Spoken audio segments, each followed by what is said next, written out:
Want to get into. Loren, this is a passion of yours. You brought it up in last week's rant.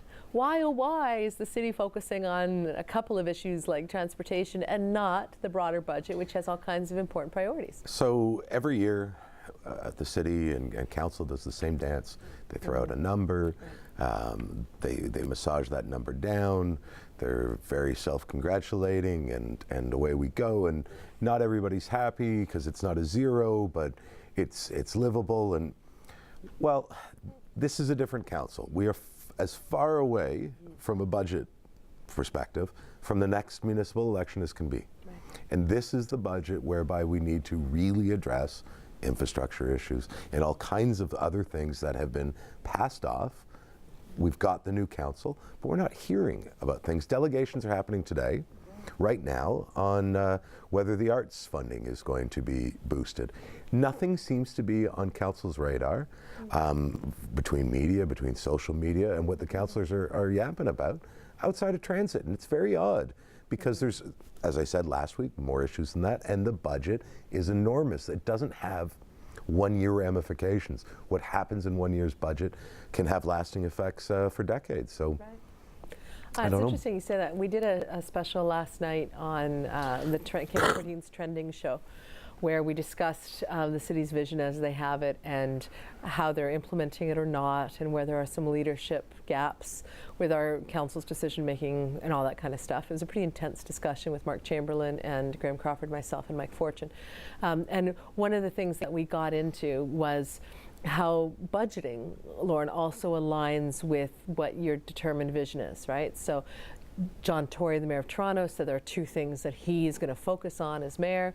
One of them is transportation, and one of them is child poverty. He wants a better Toronto.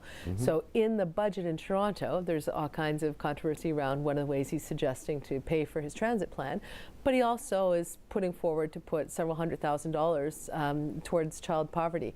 So a budget should be part of the broader vision of the city, and councillors should be making these multi-year decisions, as you're suggesting, towards what that vision looks like. You know, Vision 2020, we've got it all mapped out. 5 years from now, we're supposed to hit it. Are we budgeting according to those goals? We've heard a little bit about our infrastructure deficit.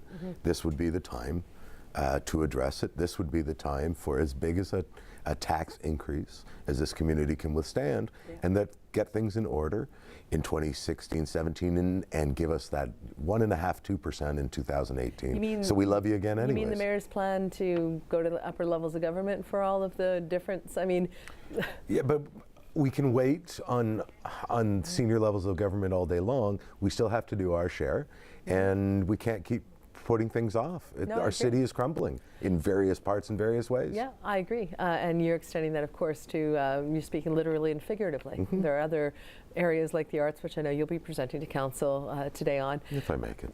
Yeah, I'll keep you here now. Are you going to start your council presentation like you did a few years ago when you said, I'm not that guy on TV? No, you know what, Laura? I only have one thing to say to council, and if I don't make it in time to present, and it's this. Many of you sitting around council ran with the arts as a platform, and we're not to be toyed with. Stop talking about us or fund us. Pick one. That's all. I like that. Kind of threw it a challenge there. All right. Our producers love that too. Loren's on fire. All right. Let's get to our third topic. Speaking about not being toyed with, City Councillor Terry Whitehead, in a committee meeting this